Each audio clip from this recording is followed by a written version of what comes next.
salam kenal. Saya Ahmad Gamal. Saya mulai presentasi dengan diagram sederhana ini. Ini adalah diagram yang menunjukkan bagaimana manajemen inovasi di UI itu dikelola. Jadi manajemen inovasi di UI itu sudah bergeser dari yang sebelumnya mungkin kita kenal sebagai, kalau bahasa kerennya saya boleh pinjam istilah teknologi push begitu ya. Jadi para peneliti itu berupaya untuk mengembangkan produk, mengembangkan penelitian yang kemudian didorong agar bisa diterima oleh teman-teman di mitra industri. Sekarang sudah tidak seperti itu. Sekarang mekanismenya kami berupaya untuk selalu bekerja sama dengan mitra industri, menyelenggarakan forum-forum ideasi. Forum ideasi itu adalah forum-forum yang kami lakukan untuk menarik input atau mencari masukan mengenai kebutuhan dan juga investasi begitu ya dari mitra industrinya melalui berbagai kerjasama penelitian. Setelah itu kemudian setelah kami dapatkan input mengenai kebutuhan dan investasinya, maka kemudian UI menyelenggarakan pengembangan dan kemudian setelah jadi produknya kami lakukan upaya-upaya untuk melakukan perlindungan kekayaan intelektualnya.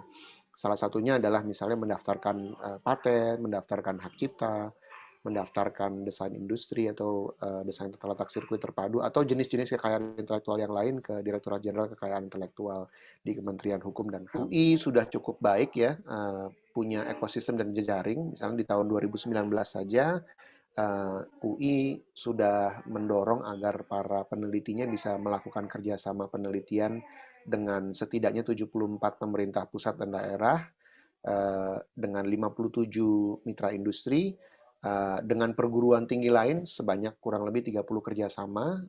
Juga yang menarik adalah UI mendorong kerjasama dengan kelompok masyarakat dan dengan institusi di luar negeri. Jadi di tahun 2019 misalnya UI mendorong kerjasama dengan 57 kelompok masyarakat dan 139 kerjasama internasional. Nah, yang menarik, sumber daya inovasi UI juga tidak kecil gitu ya. Jadi kalau kita perhatikan, misalnya di tahun 2019 pendanaan UI yang didapat dari pemerintah dan dari sumber daya UI sendiri untuk keperluan inovasi itu sekitar 30 miliar gitu ya. Lalu kemudian kita punya support dari berbagai macam channel ya, misalnya dari mitra industri itu dalam bentuk CSR atau dalam bentuk kontribusi dana pengembangan itu hampir 10 miliar. Investasi swasta di dalam startup-startup yang dikembangkan oleh dosen dan mahasiswa UI itu juga tidak kecil ya. Di tahun 2019 angkanya sekitar 7,2 M dan pendapatan hasil komersialisasi dari kekayaan intelektual UI juga tidak kecil ya. Nilainya sampai hampir 700 miliar. Di tahun 2019 angkanya sekitar 679 miliar. Di tahun 2020 angkanya sekitar 800 miliar ya. Ini didapat dari macam-macam ya, dari pendapatan startup dan pendapatan spin-off yang ditelurkan oleh UI sendiri. Nah, ini tentunya perlu didukung oleh sumber daya inovasi yang tidak sedikit. Kita perhatikan bahwa misalnya di tahun 2019 sebanyak 2030 dosen UI itu sudah menjadi dosen tetap dan dari sekitar 2.000 orang, seperempatnya ya, hampir 600 orang memang siap untuk dikembangkan dan dikomersialkan di pasar. Kita juga punya berbagai laboratorium ya, dan laboratorium itu didukung oleh tenaga laboran yang jumlahnya tidak sedikit. Mahasiswa UI juga sangat produktif, dari sekitar 50.000 mahasiswa ya, 48.000 sekian mahasiswa, setidaknya 6.000 setiap tahunnya itu terlibat dalam kegiatan inovasi. Artinya mereka terlibat dalam penelitian, mereka terlibat dalam kegiatan pengembangan produk, mereka terlibat dalam komersialisasi, dan mereka terlibat dalam pengembangan startup di UI. Dan kita didukung oleh jejaring laboratorium yang sangat banyak jumlahnya dan juga kapasitasnya juga sangat baik ya. Jadi di UI sendiri, baik di kampus Salemba dan Depok, itu ada setidaknya 215 laboratorium yang kalau di total valuasi asetnya hampir 2,4 triliun ya. Lalu kemudian capaiannya bagaimana? Capaiannya juga sangat bagus. Capaian inovasi UI itu di awal tahun 2020 secara kumulatif UI sudah punya 2.500 sekian ya aplikasi kekayaan intelektual. Ada yang bentuknya hak cipta, ada yang bentuknya paten, ada yang bentuknya desain industri dan lain-lain. Nah kalau kita lihat sebaran dari pengguna dari kekayaan intelektual UI itu juga sudah cukup banyak. Kalau saya hanya mendata saja sebaran pemanfaat lisensi kekayaan intelektual UI, maka di seluruh Pulau Jawa ini ada berbagai perusahaan yang mengembangkan produk-produk yang dibuat oleh UI gitu ya. Lalu kemudian ini adalah daftar dari startup binaan UI yang aktif dan produktif sampai dengan tahun 2019 akhir ya, awal 2020. Jadi banyak sekali sebetulnya startup yang mungkin beberapa dari teman-teman sudah kenal juga. Ini sebenarnya adalah penyemangat untuk teman-teman, bukan hanya sekedar untuk nanti terlibat dalam kegiatan pengembangan inovasi, tapi juga kegiatan komersialisasi dalam pengembangan startup. Nah, yang menarik, hasil kekayaan intelektual UI itu bukan hanya bermanfaat dari segi komersial, tapi juga bermanfaat dari sisi sosial gitu ya. Kalau kita lihat sebetulnya kolega saya, Pak Agung Waluyo, Direktur Pengabdian dan Pemberdayaan Masyarakat, itu mengelola program-program pemberdayaan dan pengabdian masyarakat. Dan kalau kita lihat satu skema saja, skema IPTEX bagi masyarakat, antara tahun 2017 sampai tahun 2019, mereka sudah menghasilkan 430 program yang tersebar di seluruh universitas, di seluruh Indonesia gitu ya, yang kemudian membawa produk-produk inovasi ini untuk kemudian diimplementasikan dan dibuat bermanfaat bagi masyarakat. Yang menarik juga adalah teman-teman kita di bidang lintas disiplin ini bukan hanya di sosial humaniora, mereka juga bekerja menghasilkan produk inovasi berupa kebijakan. Jadi dosen UI dan mahasiswa UI itu menghasilkan riset-riset yang kemudian dituliskan ke dalam policy brief atau nota singkat gitu untuk memberi masukan kepada kebijakan. Dan nota singkat ini jumlahnya nggak sedikit ya. Di tahun 2020 selama pandemi, UI menghasilkan setidaknya 31 policy brief yang kalau kita valuasi nilainya nggak kecil ya. Kalau misalnya setiap nota dinas itu, setiap nota kebijakan itu dibuat dengan pikiran, tenaga yang kemudian harus dibayar ya.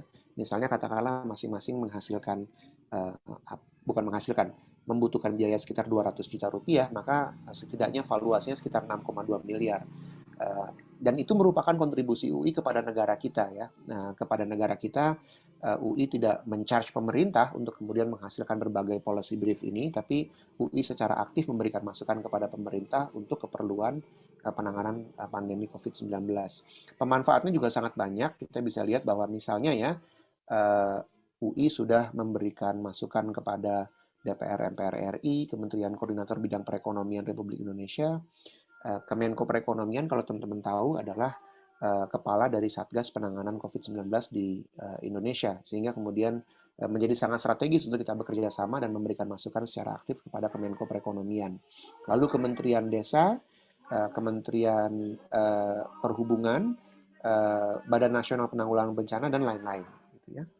Nah, yang secara spesifik ingin saya bicarakan adalah bahwa keunggulan UI itu bisa terlihat karena kita di UI punya dosen dan mahasiswa yang sangat agile, yang sangat aktif dalam melakukan kegiatan pengembangan, sehingga kemudian dari berbagai bidang berkontribusi dengan aktif untuk membantu pemerintah menangani COVID-19, pandemi yang saat ini kita masih hadapi bersama gitu ya.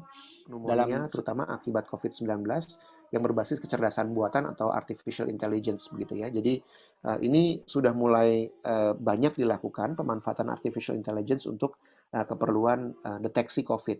Jadi kalau sebelumnya kita harus menunggu hasil tes swab PCR yang makan waktu dengan melihat hasil ronsen dan lakukan analisis menggunakan kecerdasan buatan, kita bisa mendapatkan deteksi yang sedikit lebih cepat gitu ya untuk keperluan deteksi COVID-19. Kalau saya boleh menyimpulkan, sebetulnya UI itu unggul dalam inovasinya karena 4 hal. Yang pertama adalah karena kita excellent, yang kedua karena kita agile, lincah begitu ya, bisa bergerak dan mengantisipasi perubahan-perubahan. Lalu kemudian kita selalu mengembangkan produk inovasi yang bersifat demand pull atau bersifat